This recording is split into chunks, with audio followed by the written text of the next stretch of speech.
Hey YouTube, welcome back for a little Friday philosophy. I apologize if I'm tired. I am flippin' tired in ways I didn't know tired existed. I had to work today. Thank you, Saturday. A little touch-a-truck action for those of you who don't know what that is. It's an event for kids. They happen all over the U.S. But big rigs and monster trucks and utility vehicles, police vehicles, fire vehicles all show up, and kids get to just climb around and play inside of these vehicles. And it is a wonderful and magical event for kids. You know, little boys and little girls get to sit on top of a police motorcycle or climb inside and sit behind the wheel of a fire truck. And it's amazing and it's magical, but it is loud as loud can get. We had 60 vehicles on site, and at any given time, 58 of them were honking their horns or blaring their sirens. So for 3 hours today, I got to be inundated with tones and sounds that no person should be subjected to. And who I really feel bad for are the people that actually had houses a block and a half away, because you can see them from this parking lot, and I'm thinking those people are going mad right now. Oi. So again, if I look like I'm drunk, I'm not. I swear to you, I am just that doggone tired.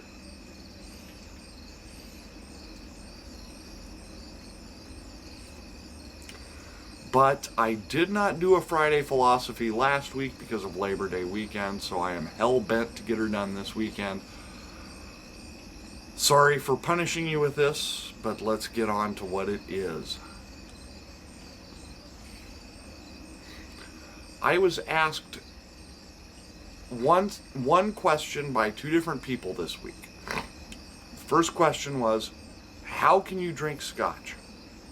The second question was, why do you smoke a pipe? So we're going to deal with each of those in succession, because in the end they all basically come down to the same thing. But first to the Scotch. I was a beer drinker in college because beer is cheap. You go to a college party and you pay a $3 cover charge, at least, you know, back in the 90s, early 90s, mid 90s. $3 cover charge, all you can drink. Well, hell, I am in. I have never, ever, ever in my life been a fan of beer. And to those of you who are, good on you. It's just not my thing. But I graduated college, and I'm like, okay, well, now I'm an adult, right? I mean, you know, you graduated college, that's got to mean something.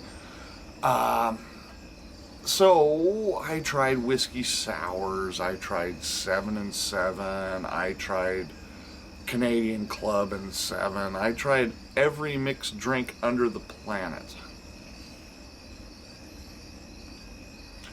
One of the things I discovered was when you mix any kind of soda, whether it's club soda, 7-Up, Coca-Cola, that sugar coats your teeth. And I am not a freakish health nut. Don't mistake this for what it isn't. But I couldn't deal with the fact that after 2 whiskey sours, I'm like,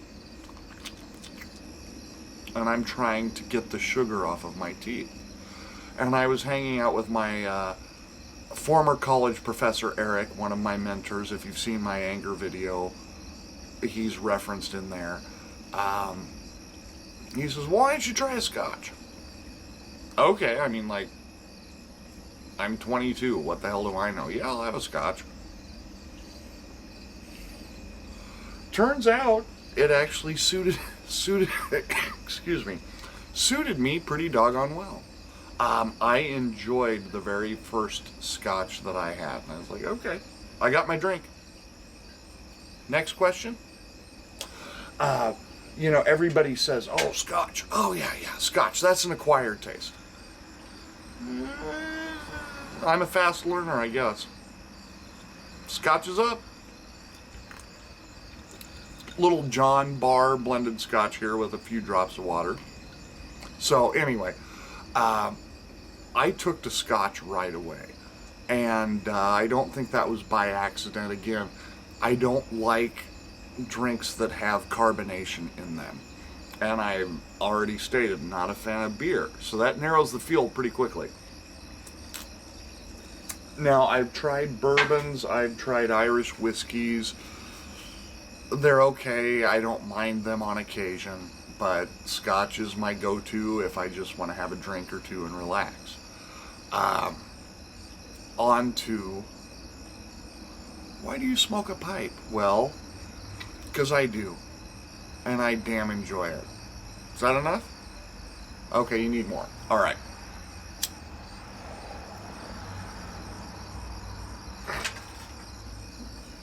Been a cigarette smoker for the better part of 20 years. And I'm tired of it, and I need to be done with it. Mostly I am now. But once you get into that habit, it is a terrible place to be. Terrible. Because it becomes so habitual, because it's a 2-minute thing. Or a 3-minute thing, or a 4, whatever. But you figure out how to fit those into your daily routine. And, 2 minutes, 3 minutes, okay, this is what I'm going to do. And you do it. And I know how bad it is for me. So I needed to get rid of it. So an alternative for me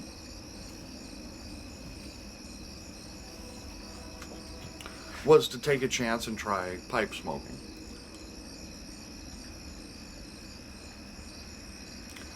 And it has certainly curbed and abated the habit. About 90% worth. I haven't been able to ditch it completely because I have no willpower. That's just being real. I mean, it's what it is. But beyond that, and this is why I said previously, the two kind of tie in together, pipe smoking and Scotch drinking.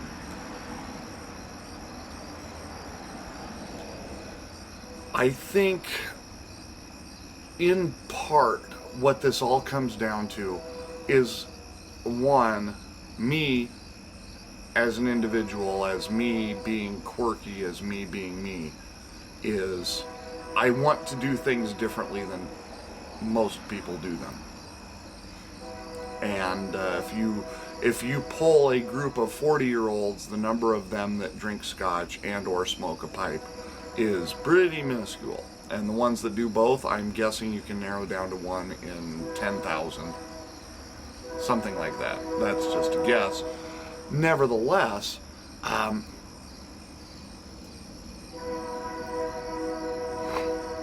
don't think I'm alone when I say that we tend to romanticize the past. And I look back at that 40s and 50s era, the golden era of the U.S. And there are some things that trend out of that, romanticized or not. But one of them is men being men for the sake of being men. And that's a little bit cryptic on the surface. I'll get to that. But we are in a modern era of homogenization where there's no difference between males and females, and where there is no, you cannot be a manly man anymore. We all have to have understanding and sympathy and empathy, and none of those things are bad. Don't misunderstand what I'm not actually saying. But I think we're starting to lose our identity as people, as individuals. And it's ironic because we're in the most individualized era that I've ever been alive for. Everybody's free to be their own person as long as they agree with everybody else. Not so much. That's not the world I'm going to live in.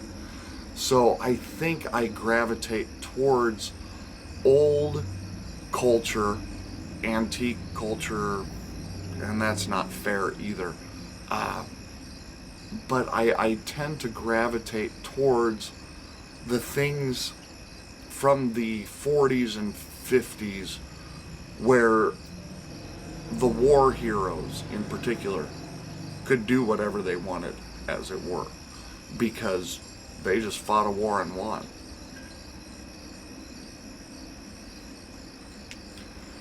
And that's taking a leap from here to there, but the point is, again, there was an era, there has been an era where people could feel free to enjoy their hobbies and not be ashamed of those things. You know, I think there's some of us, myself included, who are like, I shouldn't let them know that I smoke a pipe. I shouldn't let them know that I drink Scotch, because then they're going to think X. You know what?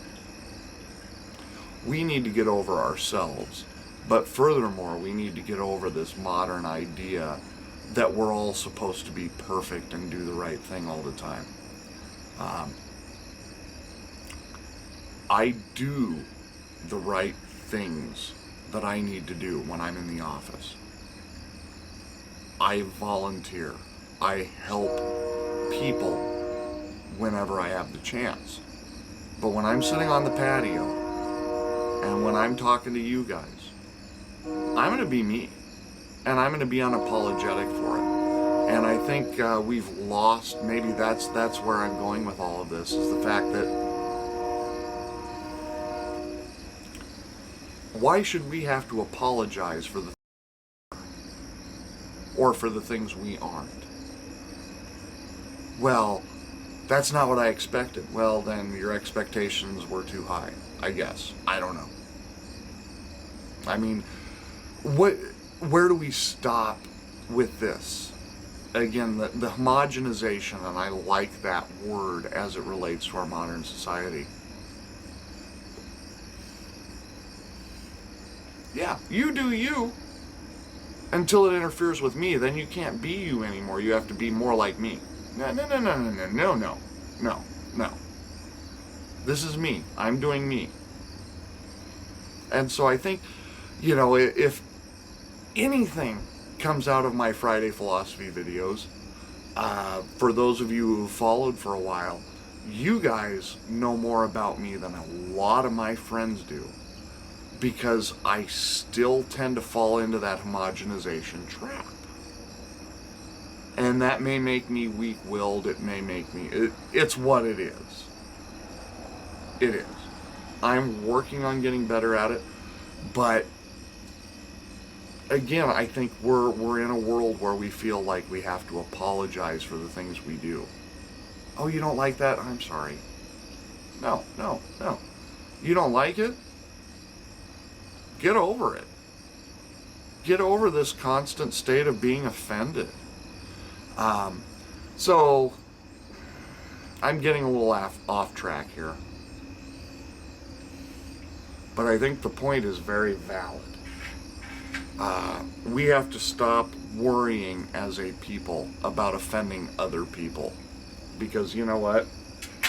People are going to be offended whether we offend them or not. So, maybe this is the first step in me saying, screw y'all, this is what I do. Love it or hate it.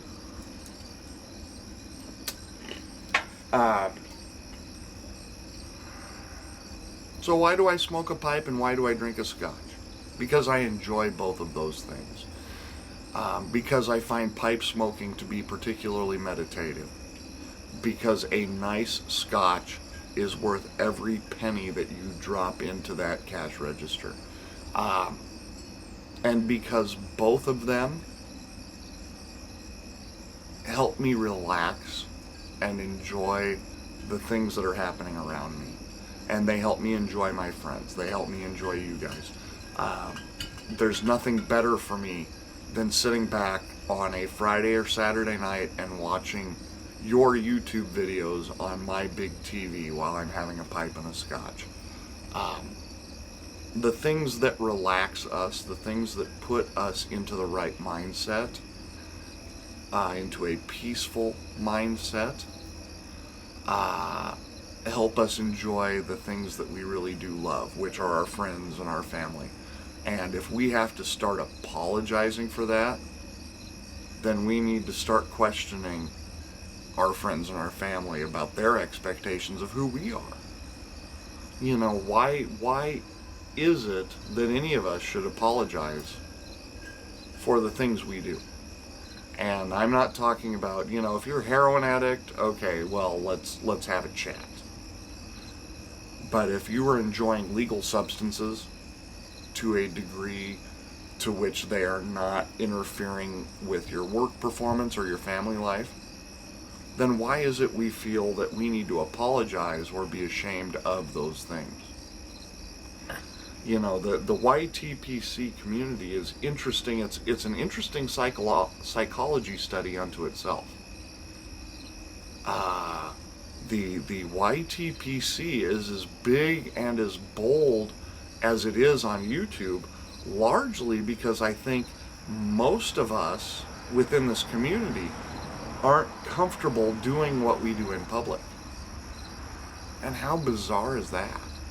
You know, we'll go onto a platform where we are readily searchable by anybody and everybody if they just type in the right words. But we aren't walking down the street smoking a pipe. We're sitting in our backyard or our living room or pick your place. It's just a very interesting thing to consider. Me, myself, I'm tired of apologizing for what I do, or tired of feeling even a little bit embarrassed or ashamed for what I do and what I enjoy. Nevertheless, back to the point, I drink scotch and I smoke a pipe because I damn like it. I find that each activity individually is enjoyable, but the two together are even better. So that's what I do. It's Saturday night, I'm having a scotch, got my pipe, and I'm going to enjoy the hell out of it.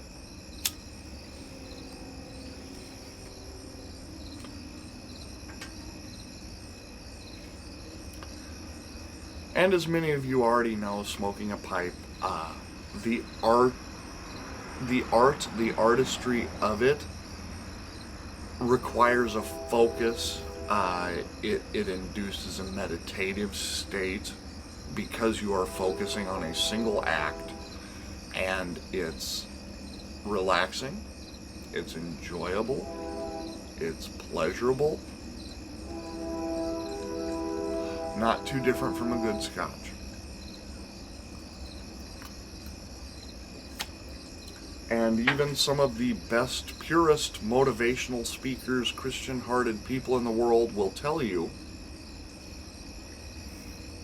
I know because I've watched their videos, that the occasional indulgence is well worth it.